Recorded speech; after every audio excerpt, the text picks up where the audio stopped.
Justification statement. What we must remember is that the pricing game is all about justification. Therefore, we must put ourselves in a position to defend our list price. For the moment we are unable to defend our list price, we lose leverage. See, if a buyer came in, Sally, buyer came in and I had to justify, can you tell me how I could justify this price? Get the seller to explain to you or justify to you why, because they will self-discover that it's incorrect.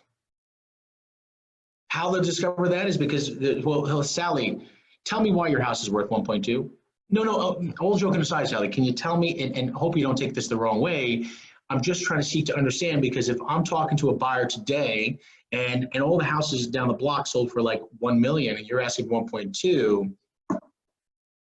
what should I say to that buyer? I don't know, Mike. I mean, that's your job. Well, I described my job, Sally. The challenge is my job is hindered by the fact that I don't believe that I could justify 1.2 versus 1 million. And by the way, your house is a beautiful house. I'm not saying that. All I'm saying is that how can I justify the gap between 1 million and 1.2? Seek to understand.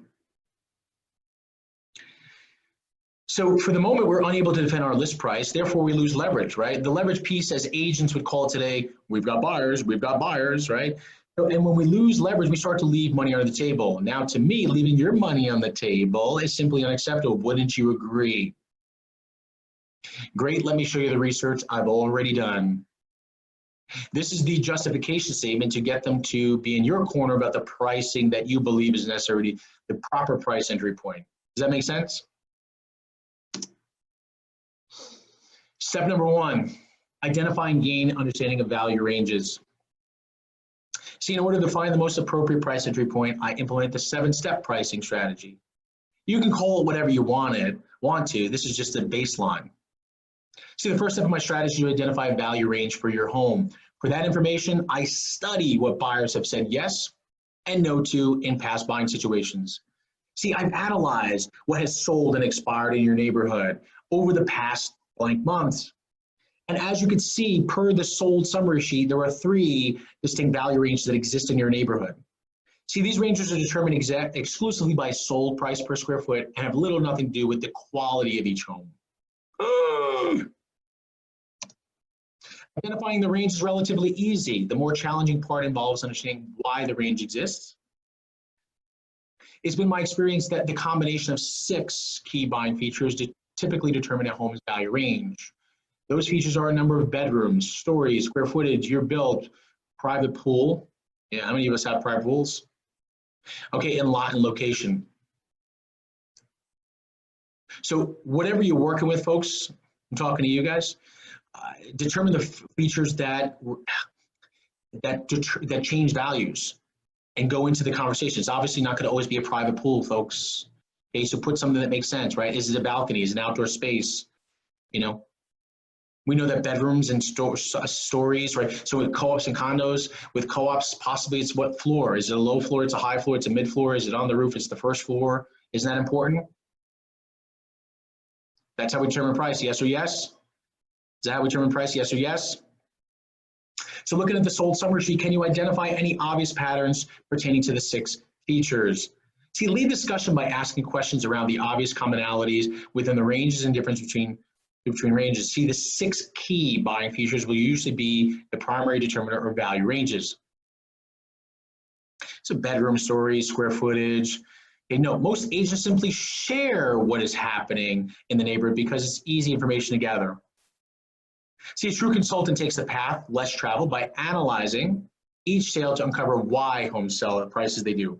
Why did this home over here sell? Why did this home over here sell?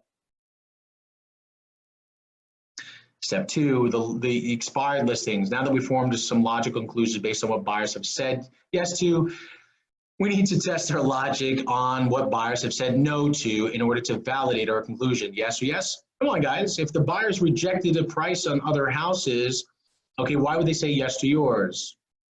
So to make that easier, I prepared an expired summary sheet so we can identify the range where each home expired, came off the market. See, when you say expired, guys, you should get used to saying expired and came off market. especially if this is the first time meeting the seller. Don't assume that they've heard the lingo expire. As you can see, most homes like yours have failed in the blank range, right? Most homes like yours have failed once it hit 1.2 to 1.3. Have a tough conversation. And they say, no, I don't believe it, but my house is better. Why is that? Why is that? Can you explain to me why you believe your house is better? And then we'll analyze. Work together with them, guys. Hope you got that. Work together with them to seek to understand. Don't get defensive. You don't know what you're talking about, Sally. I'm the agent. I sell a lot of homes in this neighborhood. Ask them, seek to understand. See, once you told them it failed here, but they said, no, but my house is better. Okay, why do you think that is?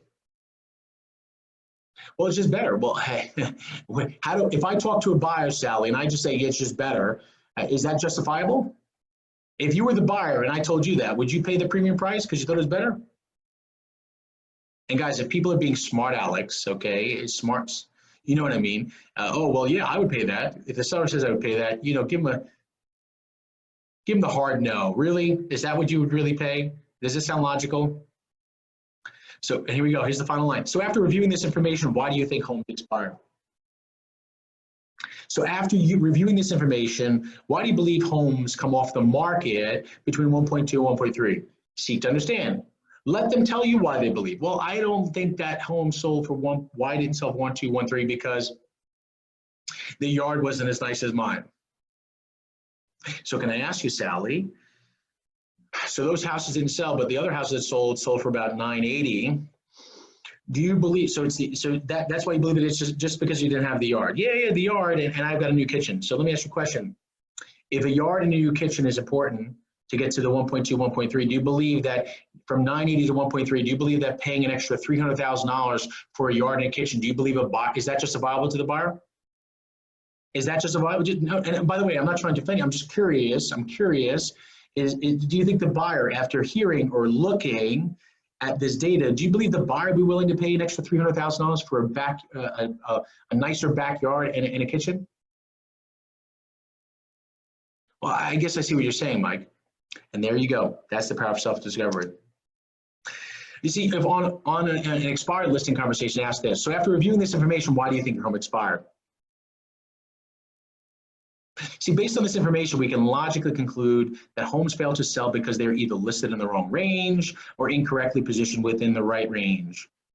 So share the expired summary sheet and involve the seller in the why. Involve the seller in why it didn't sell. Get them excited, give them some pens, get them working through the sheets, get them excited, get them engaged by asking questions as opposed to pointing out the obvious. Don't point out the obvious, let them work a little bit. Step number 3, determine the value range most suited for the subject home. So after reviewing what buyers in your neighborhood have said yes to and no to over the past 6 months, and given the features of your home, which value range do you think your home most identifies with? Well, Mike, you're the expert. No, but I am the expert, and thank you for that. I appreciate that. But the question is, you're my boss. I just came here, I consulted with you. Where do you feel after the data, after my presentation, where do you feel where do you feel that range that you believe that we need to belong in? And why do you feel that way? Step 4, strategically position the home within the value range.